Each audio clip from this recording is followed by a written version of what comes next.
बागवान भाइयों, नमस्कार। फेसबुक लाइव में आप सभी का स्वागत है। आज टॉपिक जो है वो है कि नया पौधा लगाते हुए हमें किन किन बातों का ध्यान रखना चाहिए। आवाज क्लियर है क्या? अगर आपको आवाज सही आ रही है तो प्लीज कमेंट बॉक्स में मुझे बताएं कि आवाज क्लियर है। एक बार कमेंट बॉक्स में कमेंट करके मुझे बताएं कि आवाज सही आ रही है क्या।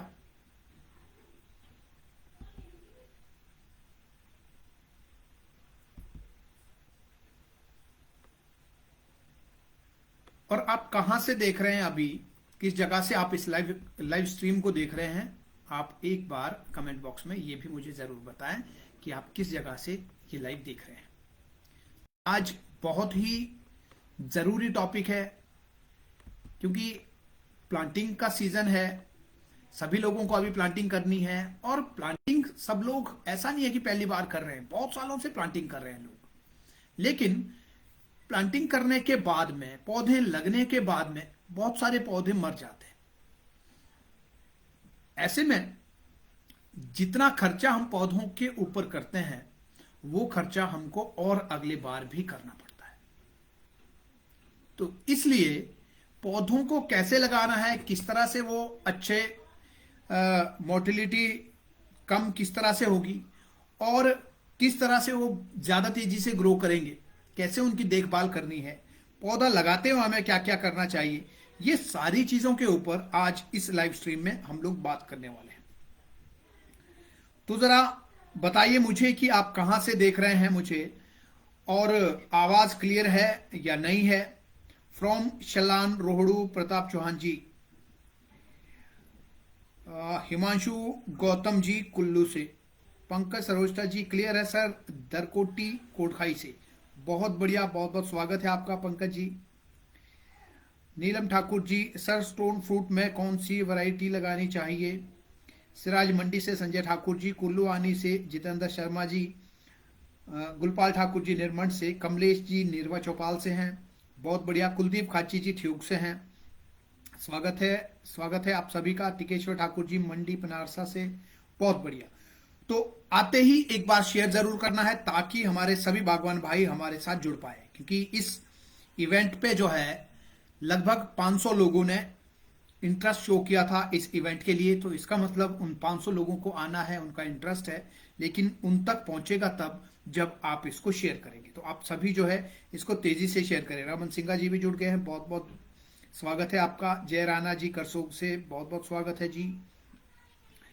किन्नौर से नेगी शलमालू जी, स्वागत है। हुमल ओन्स, बागवानी पढ़ो फिर आगे बढ़ो, बागवानी पढ़ो फिर आगे बढ़ो। लाइक राम जी, बागवानी पढ़ो फिर आगे बढ़ो। मैं चौपाल से, बहुत बहुत बहुत बहुत बहुत स्वागत है जी। शोपियान कश्मीर से रईस गनी, बहुत बढ़िया। थुनाग मंडी से छत्तर सिंह जी, विक्रांत ठाकुर जी, जीतो भाई नमस्कार, नमस्कार विक्रांत जी। ननखड़ी से हैं शायद आप, अगर मैंने ठीक पहचान लिया तो ननखड़ी वाले ही होंगे। विक्की पवार जी त्यूनी से, बहुत बहुत स्वागत है विक्की जी। जुब्बल कायना से जतिन ग्रिप्टा जी, स्वागत है। वनी शाकिर जी, और हमारे साथ जुड़े हैं जी सुरेश ठाकुर आनी कुल्लू से, बहुत बढ़िया। राजपूत दिनेश ठाकुर, मैं आपको चौपाल से देख रहा हूँ, बहुत बढ़िया। चलिए तो ठीक है, लगभग जुड़ ही रहे हैं लोग, आ ही रहे हैं। आप लोगों ने शेयर करना भी शुरू कर दिया होगा। आपने अगर शेयर कर दिया तो कमेंट बॉक्स में एसएच जरूर लिखें ताकि मुझे भी पता चले कि किस किसने शेयर किया है।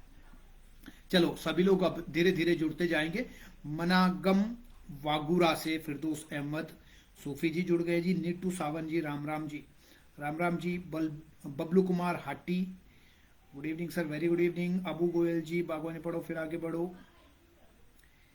श्रीनगर से नाजकी अनीस जी, कपिल रमोल जी ननखड़ी से, स्वागत है जी कपिल जी आपका। अबू गोयल जी सिराज मंडी से, बहुत बढ़िया। तेते कामटे किन्नौर से, सर जी नमस्ते जी, करसोग से हैं, बिल्कुल है जी। जीवन ठाकुर जी, आपको मैंने पहचान लिया, आप हमारे एनरोल्ड मेंबर है, कैसे नहीं पहचानेंगे। Mohammad Yusuf, good evening sir, very good evening Yusuf साहब।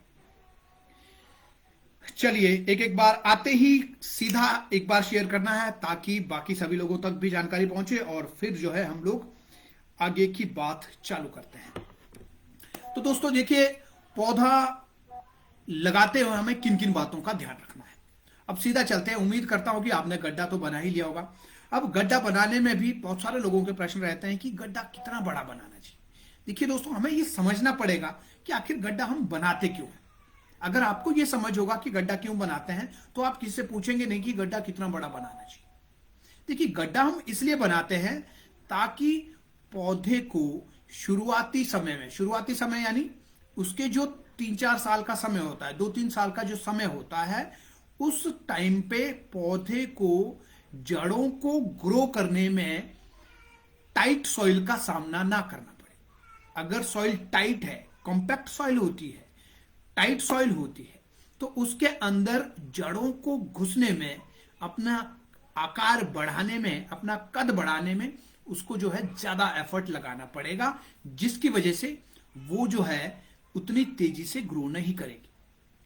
इसलिए हम लोग उसकी हेल्प करते हैं, उसके लिए इजी मटेरियल बना करके रखते हैं, उसको सॉइल को हम लूज करते हैं ताकि जड़ों को शुरुआती समय में 2-3 साल में ग्रो करने में कोई दिक्कत ना हो, लूज सॉइल में वो तेजी से ग्रो करे।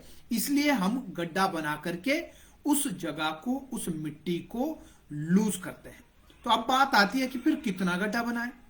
जितना बड़ा होगा उतना ही अच्छा है, लेकिन बड़ा ऐसा नहीं कि हमने 10 फीट चौड़ा गड्ढा कर दिया कि क्या 10 फीट चौड़ा गड्ढा करें। क्या 10 फीट चौड़ा गड्ढा करेंगे तो उतने में तो उसकी जड़ें जानी ही नहीं है। जितनी पेड़ की जड़ें जानी है, मैक्सिमम उतना ही गड्ढा होना चाहिए।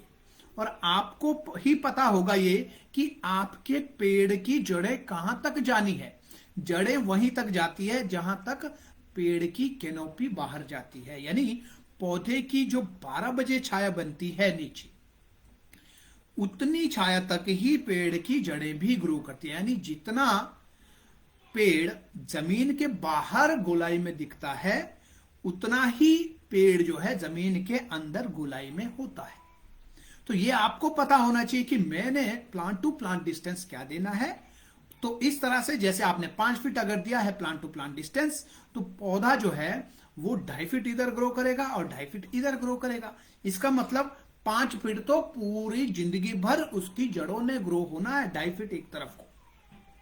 तो इसका मतलब पूरी जिंदगी के लिए आपको सबसे बड़ा गड्ढा तो वो हो गया। उतना ही गड्ढा आपको बहुत बड़ा अगर करना है तो उतना बड़ा गड्ढा हो गया। लेकिन हमें खाली पहले और दूसरे और ज्यादा तीसरे साल में जड़ों को इजी ग्रो करने के लिए हो जाए, इसके लिए हमको सॉइल को लूज करना है, इसके लिए गड्ढा बनाना है।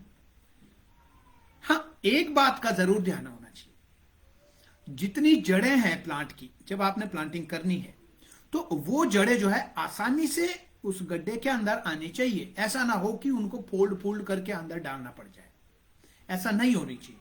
जितनी जड़ें हैं वो जड़ें सीधी गड्ढे के अंदर आनी चाहिए। इसलिए जितनी जड़ें नीचे आपको दिखती है उससे लगभग 1.5 से 2 गुना बड़ा गड्ढा तो होना ही चाहिए, इतना तो होना ही चाहिए। अब बात आती है कि गहरा कितना करना है। देखिए, बहुत ज्यादा गहरा करने की जरूरत नहीं है। जब आप पौधे को लगाते हैं तो उसकी जो है टैप रूट नीचे की तरफ को शुरुआत में, वो भी सीडलिंग में होता है, पाल्टी में होता है, शुरुआत में 3-4 साल टैप रूट नीचे की तरफ को जाती है और बाद में जो है टैप रूट नीचे नहीं जाती है।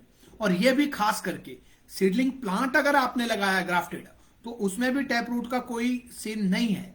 हाँ, अगर आप पाल्टी लगा रहे हैं तो उसमें टैप रूट होती है और वो 2-3 साल 4 साल तक नीचे को ग्रो करती है, उसके बाद वो भी ग्रो नहीं करती। इट मीन्स कि बहुत गहरा गड्ढा खोदने की जरूरत नहीं होती है। अगर आपने 1.5 फीट गड्ढा गहरा खोद दिया तो इससे आपका काम हो जाता है, इससे ज्यादा खोदने की जरूरत नहीं है। चौड़ाई में जो है आपको गड्ढा कम से कम, अगर आपने 2.5 फीट डिस्टेंस दिया है तो 2.5 फीट का गड्ढा जरूर खोदना चाहिए। अगर आपने 3 फीट से ज्यादा डिस्टेंस दिया है तो कम से कम 3 फीट चौड़ा गड्ढा जरूर खोदा जाना चाहिए। अब ये तो हो गई बात। अब इसके बाद बात आती है कि पौधा लगाते हुए हमें क्या करना चाहिए। फिर देखिए, पौधा जब आपने लगाना है, सबसे पहले तो क्या होता है कि पौधा आपने नर्सरी से लिया, नर्सरी से ट्रांसपोर्ट होकर के गाड़ी के द्वारा वो आपके पास पहुंचा। उसके बाद आपने उसको गड्ढे में रखा, कहां रखा है, वहां पर उसको मॉइस्चर मिला है, नहीं मिला है, कितना मिला है। तो अब जो है जड़ों को एक्टिव करने के लिए मॉइस्चर की जरूरत होगी, और ये जो है उस पौधे को तब मिल पाएगा जब आप पौधे की जड़ों को 8 से 10 घंटे के लिए साफ पानी में, फ्रेश वाटर में सोक करने के लिए डालेंगे। भिगोने के लिए जब आप डालेंगे, उसकी पूरी जड़ें पानी में डूबनी चाहिए। कल प्लांटेशन करनी है तो आज ही, अभी जो है साफ पानी में जड़ों को भिगोने के लिए डाल दें। आप इस नाले में भी डाल सकते हैं, अगर नाले से कोई चोरी वोरी का डर नहीं है तो। नहीं तो ड्रम या टब के अंदर पानी भर के 1 फीट 1.5 फीट और उसके अंदर में पौधों को आप डाल दें। इससे क्या होगा कि जो पौधे की जड़ें हैं वो एक्टिव हो जाएगी, उनको जितना मॉइस्चर चाहिए, जितना पानी उनको चाहिए, उतना पानी इससे उनको मिल जाएगा।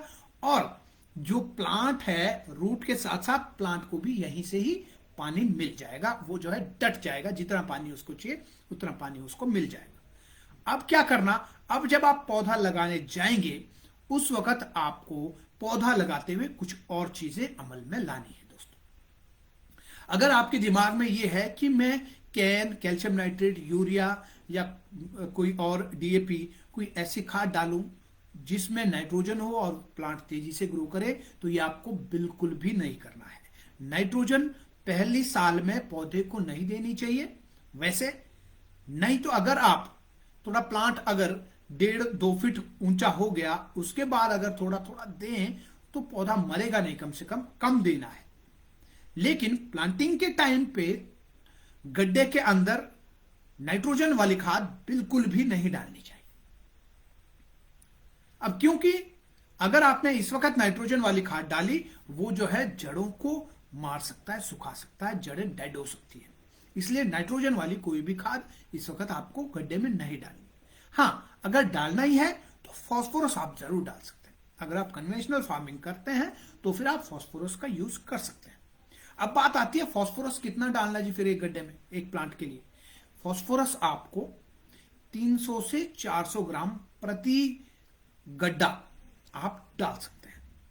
उसको भी मिट्टी में आपको लेकिन मिक्स करना है, और मिट्टी में मिक्स करने के बाद ही आपको पौधा लगाना है। ये तो बात हो गई खाद की कि कौन सी खाद हमें पौधा लगाते हुए डालनी चाहिए। अगर मैं खाद डालना चाहूं तो खाद में आ गई जी फास्फोरस। कितनी डालनी, 300 से 400 ग्राम प्रति पौधा एक गड्ढे में मिट्टी में आपको मिक्स करना है।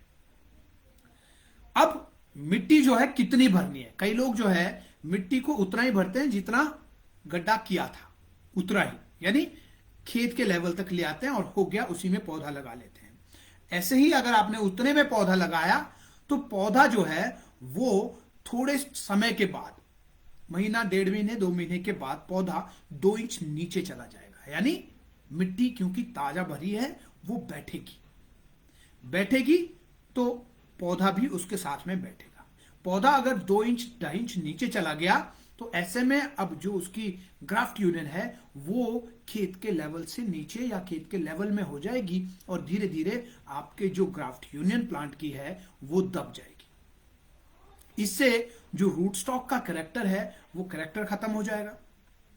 और अगर इसके अलावा और क्या होगा कि कॉलर रॉट होगा, पौधा मर जाएगा। तो इसलिए आपको गड्ढा जो है वो कम से कम 3-4 इंच तो उठाना ही चाहिए।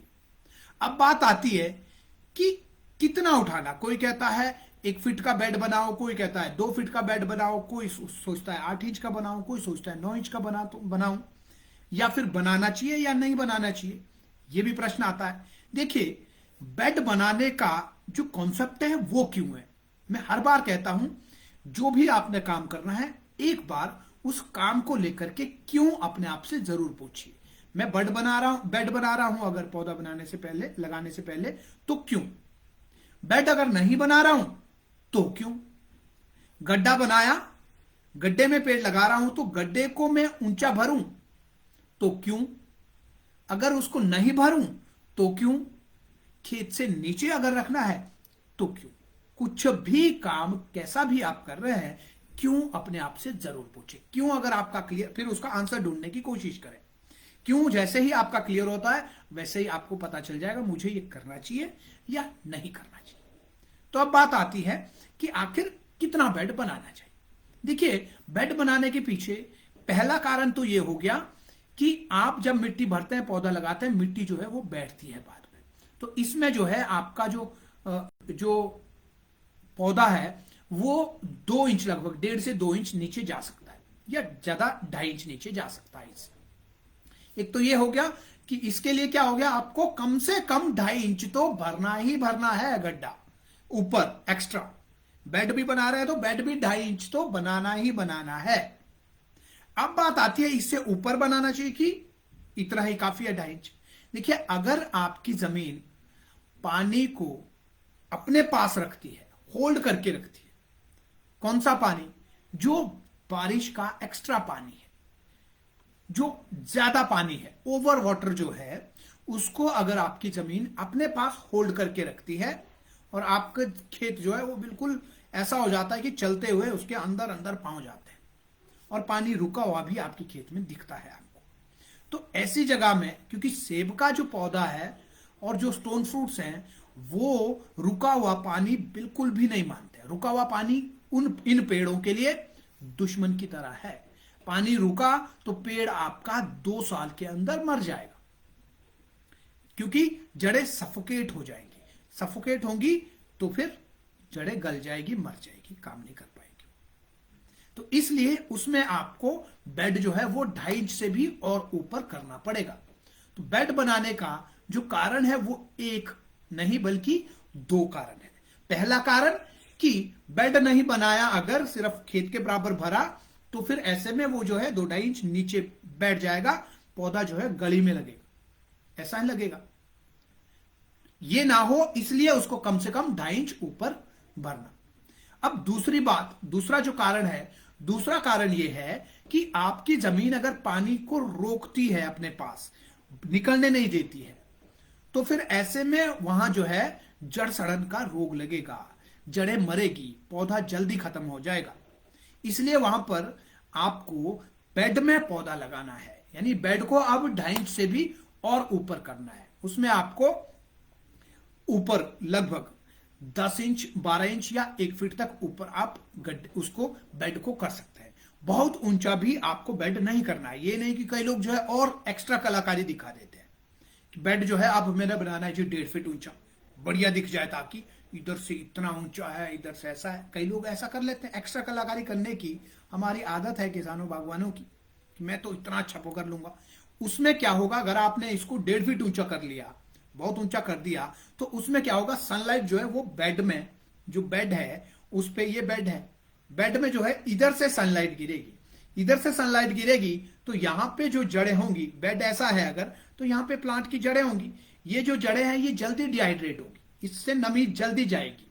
ये जो एरिया बेड का है इसमें से जो मॉइस्चर है वो बहुत ही जल्दी इवेपोरेट हो जाएगा, जिसकी वजह से जड़ें जो है वो डिहाइड्रेट होंगी, वो सूख जाएंगी, मर जाएगी, आपका पेड़ मरेगा। मरेगा नहीं, कोई अगर कहे कि मेरा तो अभी तक नहीं मरा, मरा नहीं, लेकिन आपका प्लांट बहुत ही जल्दी स्ट्रेस में जाता होगा, वाटर स्ट्रेस उसको बहुत होता होगा। और इसके साथ साथ हीट भी पौधे की जड़ों को मारेगी, हीट स्ट्रेस भी आएगा प्लांट के अंदर। तो इसलिए बहुत ऊपर नहीं, आपको बेड 8 से 10 इंच बनाना चाहिए जहां पर पानी रुकता हो। यह हो गया आपका काम। अब बात आती है कि और मुझे क्या करना चाहिए। फास्फोरस की बात हो गई, बेड कितना बनाना ये भी बात हो गई। अब है जी कि जो पौधा नर्सरी से आया है उस पौधे में कोई बीमारी, फंगस या बैक्टीरिया, नेमाटोड ये ना हो, इसके लिए हमें क्या करना चाहिए। उस बीमारी के साथ ही, उस फंगस के साथ ही पौधा नहीं लगना चाहिए। तो वो फंगस उसमें पहले से ही है, बैक्टीरिया उसमें पहले से ही है, वो जो है उसको खराब करेगा, वो बीमारी उसके साथ ही है, इसलिए उसको पहले ठीक करना है उस बीमारी को। तो उस बीमारी को ठीक करने के लिए हमें क्या करना चाहिए, जड़ों से वो बीमारी निकल जाए, उसके लिए हमको क्या करना चाहिए, ये अब आप सुन लें। इसके लिए आपने हाइड्रोजन पेरोक्साइड 10 ml प्रति लीटर पानी में मिला करके पौधों को 10 मिनट के लिए उसमें छोड़ देना है। जड़ें भिगोनी आपने उसमें और 10 मिनट के लिए उसी में रख दें। एक तो हो गया जी ऑप्शन क्या आपके पास, हाइड्रोजन पेरोक्साइड का। भाई जी मेरे को तो हाइड्रोजन पेरोक्साइड मिल ही नहीं रहा है। आपके पास ऑप्शन क्या है फिर, आपके पास नीले थोते का ऑप्शन है।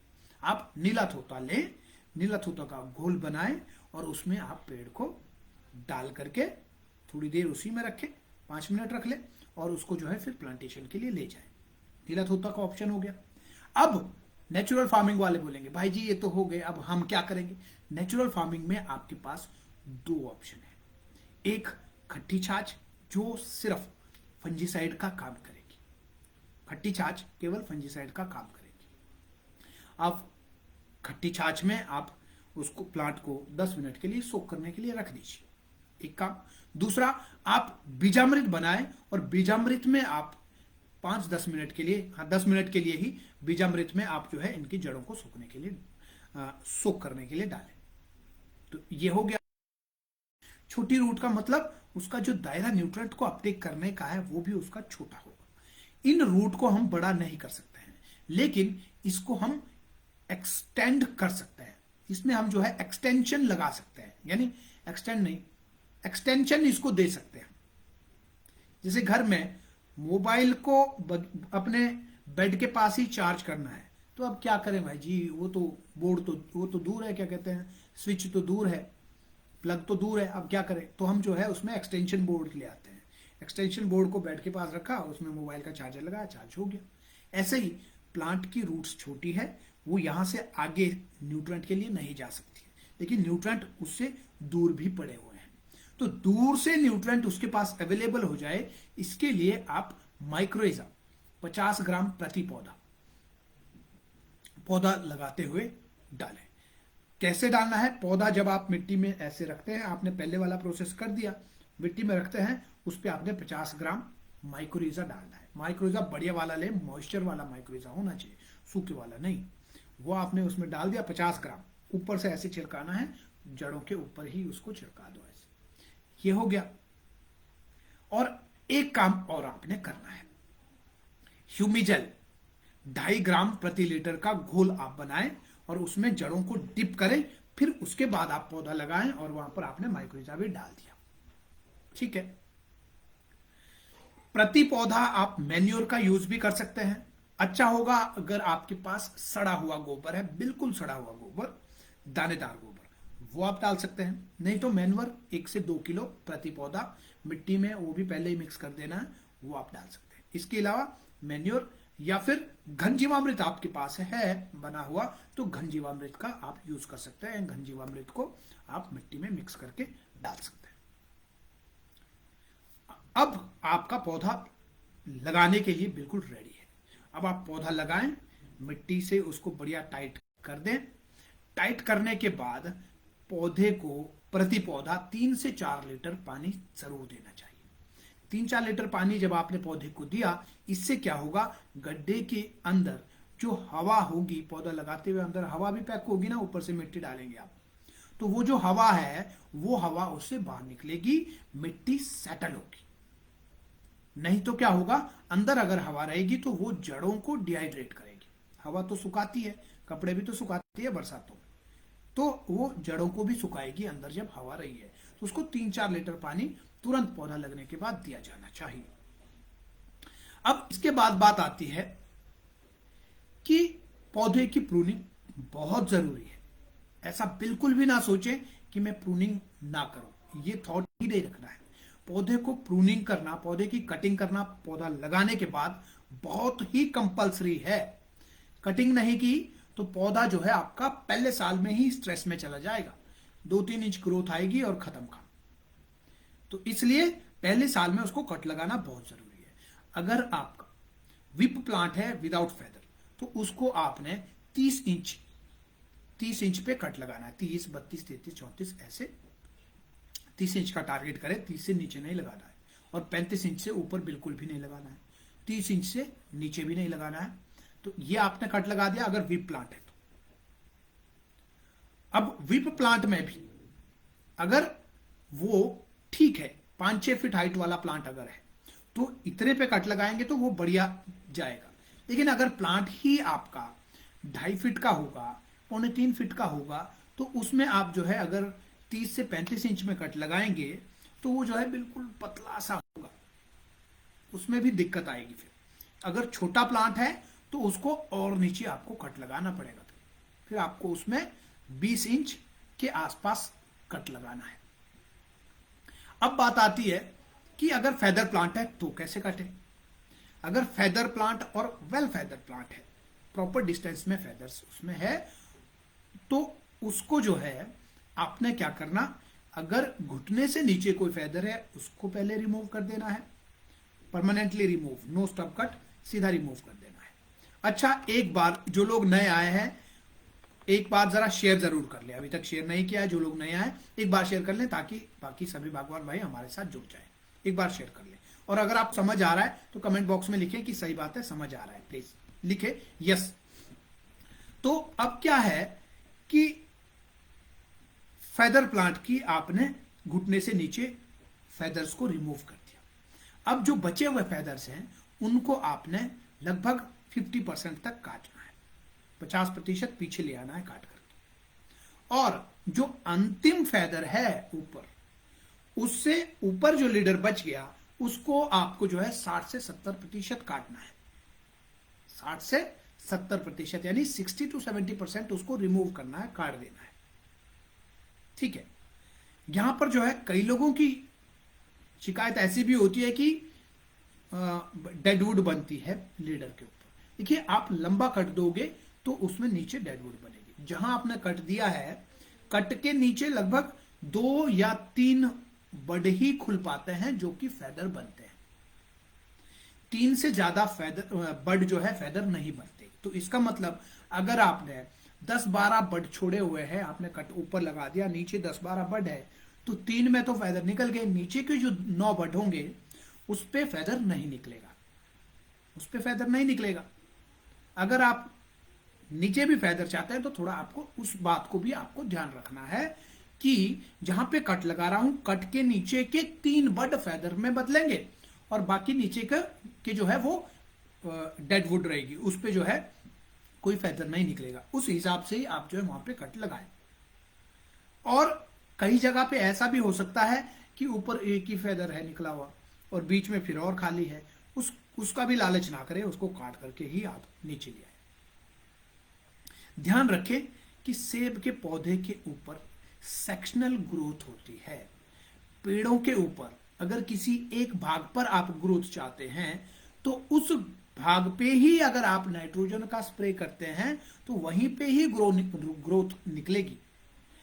एक भाग पे, किसी एक टहने पे अगर आप ग्रोथ चाहते हैं कि इसी को बढ़ाना है, खाली इधर नहीं बढ़ाना, इधर ठीक है, तो उसी पे ही आप जीवामृत का स्प्रे करते जाएंगे तो वही आगे ग्रो करेगा, बाकी इधर वाला नहीं, वो उसी स्पीड से करेगा। लेकिन जहां पे आपने स्प्रे किया वहां पे आपको ज्यादा स्पीड देखने को मिलेगी ग्रोथ में। तो इसका मतलब आप जो प्रूनिंग करते हो उसका भी उस सेक्शन के ऊपर बड़ा प्रभाव पड़ता है। आपने अगर वहां पे फेदर काटा है, उसको स्टब काटा है, तो वहां पे जो है उससे 4-5 इंच, 6 इंच इधर और 6 इंच दूसरी तरफ को, अगर सेंट्रल लीडर की बात करें, आपने फेदर काटा, स्टब कट पर मारा आपने, उसमें उससे 6 इंच ऊपर और 6 इंच नीचे उसका प्रेशर बनता है, उसमें जो है बड खुलते हैं।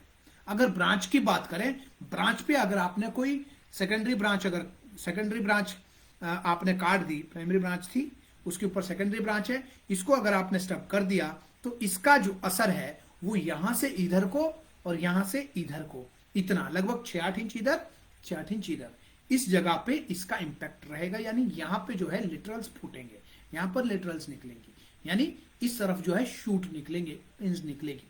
तो ये जो है उस सेक्शन का कमाल है। ऐसा ही प्लांट जो आप नया फेदर प्लांट लगा रहे हैं उसमें भी ठीक ऐसा ही होता है।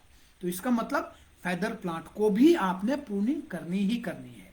कोई अगर उसमें कॉम्पिटिटिव फेदर दिखता है जो ऊपर की तरफ को है, उसका सही क्रॉच एंगल नहीं है, तो उसको आपने डच कट मार करके उससे एक वाइड एंगल ब्रांच लेना है। कोई बहुत वीक है तो उसको स्टब कट करना है। ध्यान रहे, आप अगर 3 साल, 4 साल, 5 साल के पौधे की प्रूनिंग कर रहे हैं उसमें भी आपको यह ध्यान रखना है कि अगर बहुत विग्रस ब्रांच है तो उसको स्टब कट मार के उससे एक वीक ब्रांच ले रहा है, और अगर बहुत वीक है तो उसको थोड़ा सा स्ट्रॉन्ग करना है। अति सर्वत्र वर्ज्यते, ये सब जगह लागू होता है रूल अति का।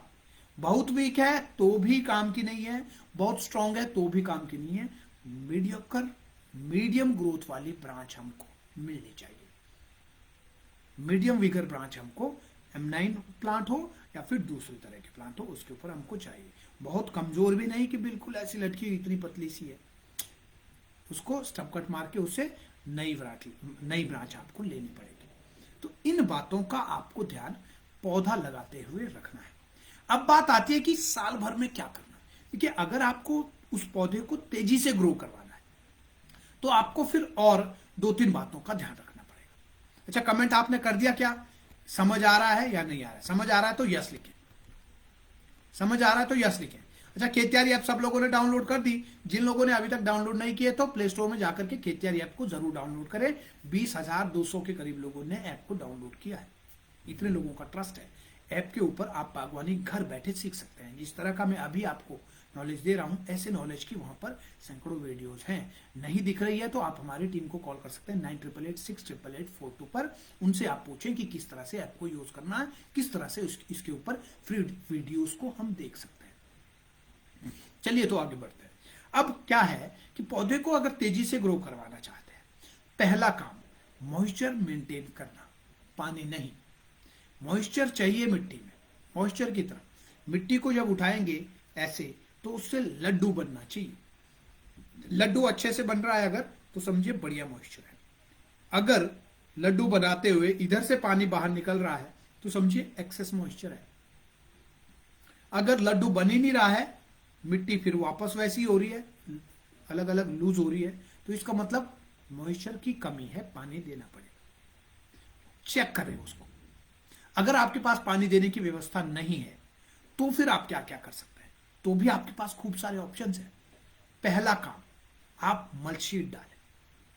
भाई जी, मल्च शीट कौन सी? ज्यादा नहीं तो 20 माइक्रोन की मल्च शीट ले लो, सस्ती है भाई। 1500-1600 का बंडल आता है, 400 मीटर। इसका मतलब 400 पेड़ों के लिए आप 1600 का बंडल लो, काम हो गया। 400 मीटर है तो 1 मीटर भी एक पेड़ में डाला तो भी आपके 400 मीटर में 400 प्लांट निकल गए। 20 माइक्रोन का 1 साल यूज करो, उसके बाद उसको स्वा कर लो, खत्म काम। थोड़ा और अगर पैसे हैं, ज्यादा कर सकते हैं, 3-4 साल के लिए, 5 साल के लिए थोड़ा मोटा मल्च डाला जा सकता है, और 7-8 साल के लिए चाहिए तो मल्च मैट डाला जा सकता है। अगर आप चाहते हैं कि नहीं, मैंने मिट्टी भी बनानी है, मल्चिंग का काम भी हो जाए, तो आप जो है पराली की मल्चिंग कर लें। लगभग 3-4 इंच मोटा पराली आपने डालना है। पराली नहीं है तो घास फूस कुछ भी, कोई भी मरे हुए फसल के अवशेष, उसका प्रयोग आप क्या कर सकते हैं, घास का यूज कर सकते हैं। ये हो गई मल्चिंग। इसके अलावा और क्या कर सकते हैं जी? और अगर आपके घर पे खाली पेटियां पड़ी हुई है, गत्ता पड़ा हुआ, कोई खराब गत्ता है, मशीनों के ऊपर होता है, ट्रे खराब है, ये वो सब उठा करके उसकी मल्चिंग आप कर सकते हैं। इसके अलावा और क्या हो सकता है जी? घर पे अगर कट्टे पड़े हुए हैं, चाहे खाद का कट्टा है, चाहे चावल का कट्टा है, चाहे जूट वाला कट्टा है, बोरी जिसको कहते हैं, चावल की बोरी या कट्टा, उसका भी आप प्रयोग मल्चिंग के लिए कर सकते हैं। और इसके अलावा क्या कर सकते हैं? इसके अलावा अगर आपकी स्लेट पड़े हुए घर पे, जो पुराने घरों पे लगते थे और लेकिन अभी यूज नहीं हो रहे हैं, लेकिन वो भी खेत में इधर उधर कहीं पड़े हुए अगर, या घर आपका नजदीक में, उन स्लेट का भी आप यूज कर सकते हैं। पत्थर अगर पतले चपटे बड़े बड़े ऐसे पत्थर हैं, पत्थर को रख के उसी से ही मल्चिंग की जा सकती है, स्टोन मल्चिंग। मकसद क्या है? मकसद है मिट्टी से पानी ऊपर उड़े ना, वो बना रहे, ऊपर से धूप जो है वो डायरेक्ट सॉइल पे ना जाए, जिससे कि पानी उड़ जाए।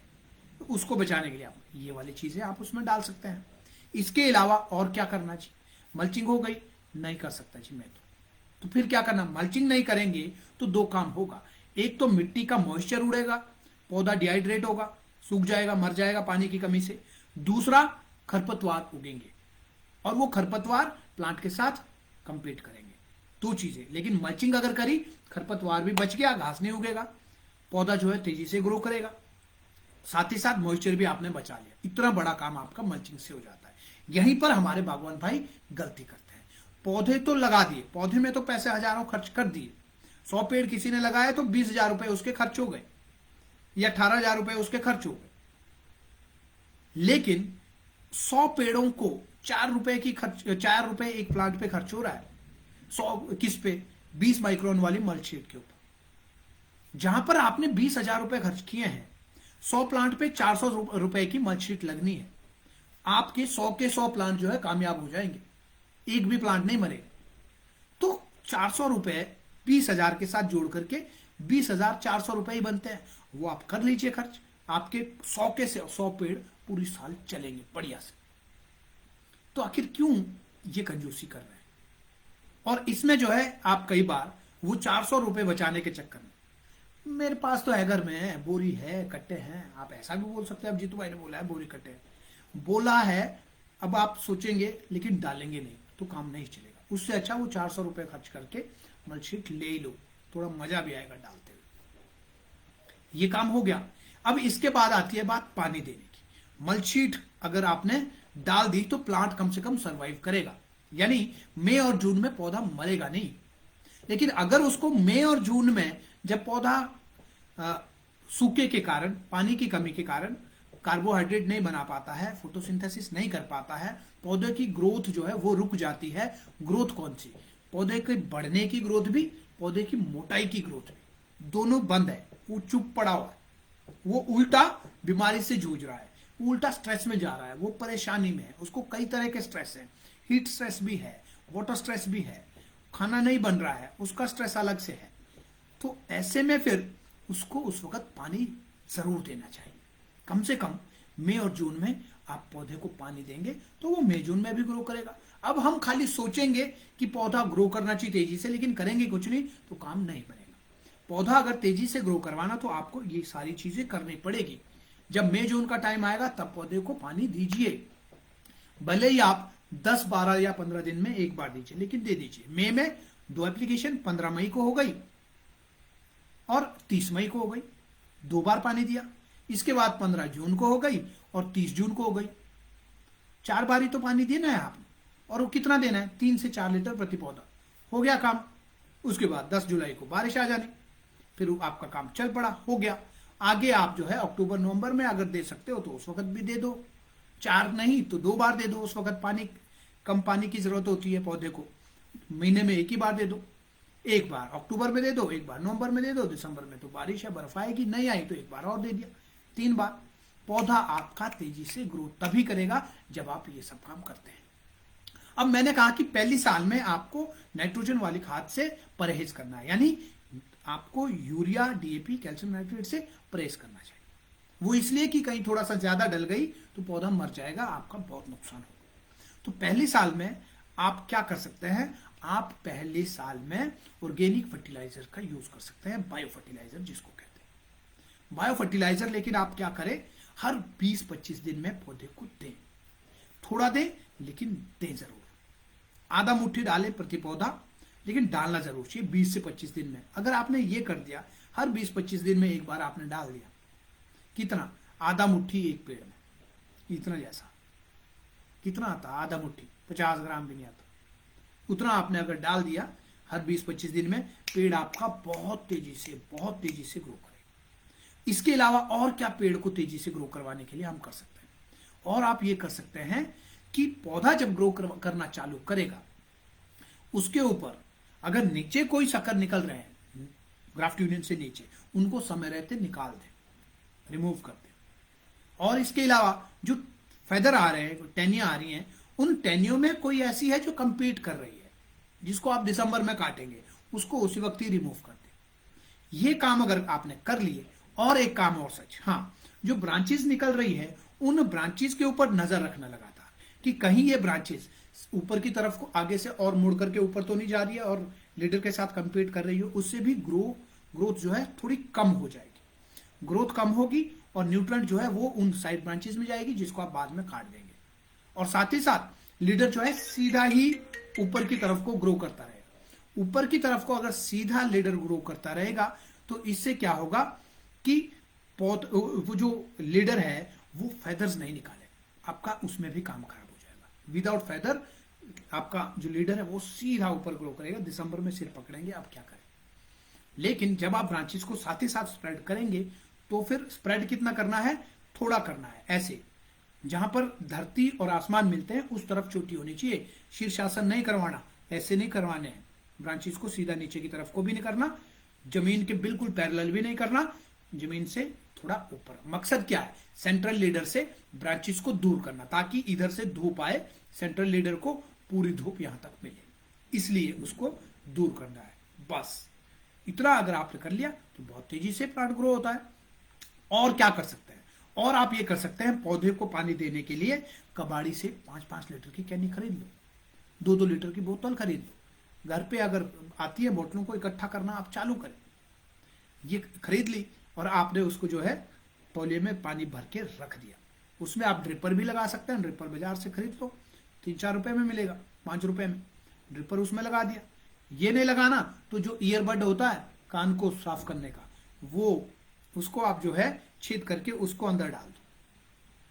अंदर भी उसमें कॉटन होती है, बाहर भी कॉटन होती है, बीच में से वो स्ट्रॉ होती है। तो बीच में से कॉटन में साफ होकर के फिल्टर्ड पानी आएगा बाहर, जाम भी नहीं होगी, उसमें से ईयरबड में से बाहर निकलेगा, बाहर भी कॉटन के थ्रू ही वो आगे आएगा, थोड़ा थोड़ा करके टपक टपक टपक, वो भी ड्रिपर का काम करेगा। ये उसको आप चाहे कैंडी में लगाओ, चाहे आप बोतल में लगाओ, या किसी दूसरे कंटेनर में आप लगाओ, वो आपकी इच्छा है। पौधा जो है आपका तेजी से ग्रो करेगा अगर आपने ये सारी चीजें की। बारिशें हो गई है, अब जो है आप पौधा लगाने की तैयारी करें। अगर आपके बगीचे में पोल लगने हैं, पौधे भी लगने हैं, ट्रेलिस लगना है, ये सारे काम इकट्ठे अगर आ गए हैं तो ऐसे में क्या करना चाहिए? ऐसे में पहला काम ये है कि आपको पौधा लगाना चाहिए, ट्रेलिस बाद में लगाएं। पहले ट्रेलिस के चक्कर में पौधा लेट ना करें, क्योंकि पौधे पे अब सैप उठना चालू हो जाएगा, तो उस पर आप टाइम वेस्ट ना करें। पहला काम आप पौधा लगा लें, फिर उसके बाद ट्रेलिस की तरफ उसके बाद जाए। खास करके जो लोअर बेल्ट वाले लोग हैं वो, तो मीडियम और हायर एलिवेशन में अभी फिर भी प्लांटेशन के लिए टाइम है।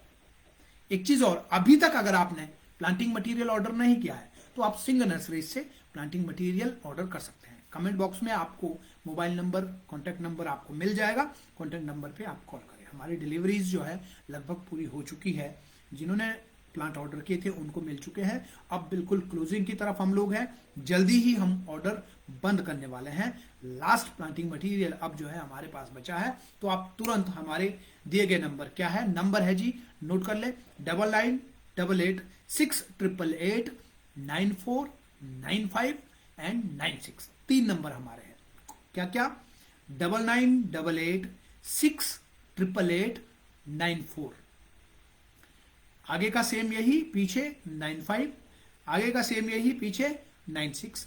3 नंबर हमारे ये नर्सरी के हैं। इन नंबर पे कॉल करके तुरंत अपना प्लांटिंग मटेरियल बुक करवाएं और अपने पास मंगवा करके प्लांटेशन को चालू करें। और अच्छा है, जमीन में नमी भी है, पहले भी बारिशें हुई, अभी भी बारिशें हो गई, आगे भी बहुत अच्छा होगा।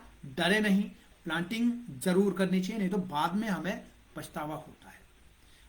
आप जो मैंने चीजें बताई, ये सारी चीजें आप जरूर करें, आपका पौधा बहुत तेजी से ग्रो करेगा। इसके अलावा कुछ और डालने की जरूरत नहीं है। जब तक पेड़ पे कुछ और डेफिशिएंसी नहीं दिखती है किसी न्यूट्रेंट की, या फिर कोई कीड़ा पौधे को बहुत तंग कर रहा हो, बहुत तंग का मतलब आप समझ गए, बहुत तंग से मेरा कहने का मतलब है कि पौधा आपका खत्म ही हो गया है, तब जाकर के उसको आपने जो है छिड़काव करना। नहीं तो 1 या 2 छिड़काव में और जून के अंतिम सप्ताह में आप 2 लीटर HMO 200 लीटर पानी में मिला करके इस पे छिड़काव कर सकते हैं मई के महीने में, ताकि कोई इंसेक्ट ना आए। बाकी आपको कुछ और इसमें करना नहीं है। आपका पेड़ बहुत तेजी से ग्रो करेगा, आपका बगीचा बहुत जल्दी ही बगीचा बन जाएगा। पौधे लगाते हुए प्लांट टू प्लांट डिस्टेंस और रो टू रो डिस्टेंस को जरूर ध्यान रखें कि रो टू रो डिस्टेंस ठीक होना चाहिए। आगे जाकर के जब पौधा बड़ा होगा, मैच्योर होगा, उस वक्त जो है बगीचा झाड़ी ना बने, जंगल ना बने, इसका जरूर ध्यान रखें। आप पौधे को कितना ट्रेन कर सकते हैं, आप पौधे की विगर को कितना कंट्रोल कर सकते हैं, अगर आपके अंदर ये हुनर है तो ही आप जो है इस पे आगे जाए। मैंने पहले भी पिछले कई सालों से मैं आपको ये बताता आ रहा हूं कि आप अगर M9 के बराबर प्लांट चाहते हैं तो M9 को ही लगाएं, या फिर M7 106 ये रूट स्टॉक को उनको कंट्रोल करके M9 की तरह बनाने की, उसमें थोड़ा सा इजी होगा, ज्यादा टफ नहीं होगा। जितना आप विग्रस प्लांट को ड्वार्फ की तरह ट्रेन करने की कोशिश करेंगे उतना आपको एफर्ट थोड़ा ज्यादा लगाना पड़ेगा। और ऐसा नहीं है कि नहीं होगा, आपको उसकी नॉलेज होनी चाहिए। नॉलेज नहीं होगी क्योंकि वो टाइम बाउंड है, 2-3 साल के अंदर ही वो होना, 2 साल के अंदर ही। 2 साल में अगर आपके कंट्रोल से बाहर हुआ तो आपको बहुत मोटे मोटे कट उस पर लगाने पड़ेंगे, जिससे कि पौधे पे कैंकर या दूसरी बीमारियां आ सकती हैं। इसलिए नॉलेज के, अगर आपको नॉलेज है तो ही आप ये चीजें कर सकते हैं, नहीं है तो नहीं करना चाहिए। नहीं तो 111 वो भी आपको जो है उसमें भी एफर्ट लगाना पड़ेगा। फिर 793 है, फिर सीडलिंग है, आपको और ज्यादा एफर्ट लगाना पड़ेगा। ये लगभग वैसे ही है जैसा आपने खरीदना तो ट्रक था, लेकिन आप गए बस लेने। बस लो, फिर उसकी सीटें हटाओ, फिर उसका ये हटाओ वो हटाओ, फिर उसमें जो है बॉडी लगा दो। हमने उसको ट्रक की बनाना था तो फिर हम बस में एफर्ट क्यों लगा रहे हैं? ऐसा नहीं है कि बस का ट्रक नहीं बन सकता, बन सकता है, बहुत लोग बनाते हैं। ट्रक का भी बस बहुत लोग बनाते हैं, बहुत, आप भी बना सकते हैं। तो उसके लिए आपको नॉलेज होना चाहिए कि ट्रक का बस कम पैसे में कहां बन सकता है, कैसे बन सकता है, उसकी नॉलेज आपको पूरी होनी चाहिए। ठीक कैसे ही यहां पर भी आपको अगर पूरी नॉलेज होगी तो कोई दिक्कत नहीं है। आपके पास जो संसाधन है उन संसाधनों को पहचानिए, चाहे वो पानी है, चाहे वो जमीन है, चाहे वो सनलाइट है, चाहे वो एलिवेशन है, चाहे वो अपने दिमाग के अंदर का नॉलेज है। अपने आप को अपग्रेड अपडेट करिएगा, अपनी स्किल्स को बढ़ाइएगा। बागवानी आगे जाकर के बहुत परेशानी वाली हो सकती है, कंपटीशन जो है बागवानी में और ज्यादा आने वाला है। ऐसा नहीं है कि बागवानी का भविष्य खतरे में है, बिल्कुल नहीं है, लेकिन कुछ फार्मर्स का भविष्य खतरे में हो सकता है जो सीखेंगे नहीं, जो अपडेट नहीं करेंगे, जो अपग्रेड नहीं करेंगे, जो नयापन अपने अंदर नहीं लाएंगे। उनके लिए ये जो है नुकसान वाला, परेशानी वाला जरूर हो सकता है, उनकी बागवानी खतरे में जरूर आएगी, ये मेरा कहना है। अगर आप अपने आप को अपडेटेड रखेंगे तो ऐसी परेशानियां आपको नहीं होगी। आपके लिए हमेशा बागवानी जो है वो प्रॉफिटेबल बना ही रहेगा, क्योंकि लोगों का रुझान फल फ्रूट की तरफ ज्यादा हो रहा है, और कोविड के बाद तो और भी ज्यादा। और हमारे यहाँ पर अभी भी बहुत सारी गुंजाइश है सेब और दूसरे फलों के खपत करने की, बहुत गुंजाइश है। अभी मार्केटिंग तो किसी ने की नहीं है, सेब की मार्केटिंग तो हो ही नहीं रही, ना डिपार्टमेंट कर रहा है और ना कोई और कर रहा है। कंपनियां भी जो है वो भी अभी बहुत ज्यादा नहीं कर रही है, थोड़ी कम मार्केटिंग कर रही है। अदानी सेब की मार्केटिंग करता है, और भी जो दूसरे है ब्रांड है वो भी मार्केटिंग करते हैं, लेकिन बहुत ज्यादा अभी वो भी इसके ऊपर फोकस नहीं कर रहे हैं। तो इट मीन्स कि मार्केटिंग अभी ना के बराबर है। जिस दिन मार्केटिंग शुरू करेंगे तो उस दिन हमारे लोग भी पर कैपिटा जो कंजप्शन एप्पल की है वो 20-21 किलो 22 किलो तक जाएगी, क्योंकि ये जो है फ्रांस में खूब सेब खाया जाता है 22-23 किलो पर कैपिटा। यूरोप में भी ये जो है 20-21 किलो यूरोप में भी है, हमारे यहाँ अभी बहुत कम है, पाकिस्तान से भी कम हमारे यहाँ पर कैपिटा कंजप्शन है। तो हमें जो है इसके ऊपर अभी 12-13 किलो हमारे यहाँ पर है, तो इसके ऊपर भी अभी काम होना है। तो इट मीन्स कि, और ऊपर से 140 करोड़ की हमारी पॉपुलेशन है, तो बागवानी में खूब पैसा मिलेगा, आपको अपडेटेड रहने की जरूरत है। तो आपने अगर अभी तक खेतियारी ऐप डाउनलोड नहीं किया है तो तुरंत डाउनलोड करें। और अगर आप हमारे साथ प्रोफेशनली बागवानी घर बैठे सीखना चाहते हैं, पूरी सही तरीके से, सही सिस्टम के साथ, सिस्टमेटिक वे में सीखना चाहते हैं, तो आप जो है हमारा A to Z of modern Apple farming ये कोर्स जरूर है। इस कोर्स को हजारों लोगों ने लिया है, हिमाचल, उत्तराखंड, कश्मीर से, और इसके अलावा पाकिस्तान से भी लोगों ने ये कोर्स लिया है, और वहां बैठ करके भी लोग बागवानी सीख रहे हैं। तो आप कहाँ हैं? सीखिए, सीखना शुरू कर दीजिए। सीखने की कोई उम्र नहीं होती है, तुरंत। और ऐसे बहुत सारे लोग हमारे यहाँ पर हैं जो जॉब से रिटायर होकर के कोर्स लेकर के बागवानी, उन्होंने रिटायरमेंट के बाद यानी 60 साल के बाद उन्होंने बागवानी शुरू की और तगड़ी बागवानी कर रहे हैं। जल्दी ही उनकी स्टोरी भी आपके सामने आने वाली है। रिटायरमेंट के बाद आप खुद सोचिए, रिटायरमेंट के बाद लोग जहां पर जो है हार जाते हैं, ठस होकर के बैठ जाते हैं, वहां पर लोगों ने जिंदगी को चालू किया है। और ऐसे ही नहीं किया है, सीख करके चालू किया है। उन्होंने A to Z of modern Apple farming course लिया। ऐसे बहुत सारे लोग हमारे पास जो सर्विस से रिटायर होकर के आए, लेक्चरर्स हैं, प्रोफेसर्स हैं, कर्नल्स हैं, जनरल्स हैं, IPS हैं, IG, DSPs हैं, SPs हैं। ऐसे बहुत सारे लोग हैं जिन्होंने रिटायरमेंट के बाद ही कोर्स लिया और घर बैठे अभी बागवानी सीख रहे हैं और बहुत बढ़िया बगीचे उन्होंने बनाए हैं। हम जो है उनकी स्टोरीज कवर नहीं कर पाए, बहुत कठिन है स्टोरीज कवर कर पाना, बहुत खर्चा आता है उसमें, इसलिए हम लोग जो है ज्यादा स्टोरीज नहीं बना पाए। बहुत ही जल्दी ऐसे खूब सारे बागवान भाइयों की स्टोरीज हम जो है लेकर के आने वाले हैं जिनकी लाइफ चेंज हो गई खेतियारी के A to Z कोर्स को लेकर के। तो अभी तक आप कहाँ बैठे थे? अभी भी कोई बात नहीं है, कोई देर नहीं है। जब शुरू करें तभी सवेरा, हाँ जब जागे तभी सवेरा, तो शुरू करें तुरंत। तो आज फिलहाल हाँ एक चीज और है कि आप नीम के का भी प्रयोग जो है प्लांटेशन टाइम में कर सकते हैं। प्रति पेड़ 50 से 60 ग्राम नीम केक आप डाल सकते हैं। नीम केक या नीम पैलेट्स का प्रयोग आप कर सकते हैं। ऊपर तौले में डालें ताकि नीचे निमाटोड्स या कोई और कीड़े मकोड़े जो है वो पौधे को नुकसान ना पहुंचाए। जहाँ पर इंसेक्ट्स का भी आपको परेशानी रहती है वहां डालना है, बाकी लोग खर्चा ना बढ़ाएं। अगर कीटों वाली कोई प्रॉब्लम ऐसी नहीं है तो वो लोग खर्चा ना बढ़ाएं। जिनको है दिक्कत अपने यहाँ का पता ही होता है, उनको वो जो है नीम पैलेट्स या नीम केक का यहाँ पर प्रयोग करें। तो आज के लिए फिलहाल इतना ही, आप सभी से विदा लूंगा। आपको बता दूं कि आने वाले शनिवार में आने वाले 1 मार्च को, डे शायद उस दिन शुक्रवार है, हाँ फ्राइडे है, 1 मार्च को मैं फिर लाइव आ रहा हूं रात 8 बजे। और 1 मार्च को बात करेंगे पॉलिनाइजर का क्या रोल है बगीचे के अंदर। पॉलिनाइजर के ऊपर बात करेंगे, उसका क्या रोल है और उसको ठीक करने के लिए, पॉलिनाइजर परसेंटेज बगीचे के अंदर बढ़ाने के लिए हम लोग क्या कर सकते हैं। क्योंकि अब फ्लावरिंग भी जल्दी ही आने वाली है, 1 महीने का अब टाइम बाकी रह गया, फिर फ्लावरिंग आनी है। तो फिर अब हमारे पास कौन कौन से ऑप्शंस है जिन लोगों के पास पॉलिनाइजर नहीं है, खास करके कश्मीर जो 4-5% पॉलिनाइजर के साथ आगे बढ़ रहा है। सभी तो नहीं, लेकिन 90 to 95% फार्मर्स ऐसे हैं कश्मीर में जिनके पास 4 से 5% पॉलिनाइजर खाली है, जो कि 33% होना चाहिए। तो आज के लिए फिलहाल इतना ही, मिलते हैं अगले लाइव में। तब तक के लिए बागवानी पढ़ो फिर आगे बढ़ो। नमस्कार, जय हिंद, जय भारत।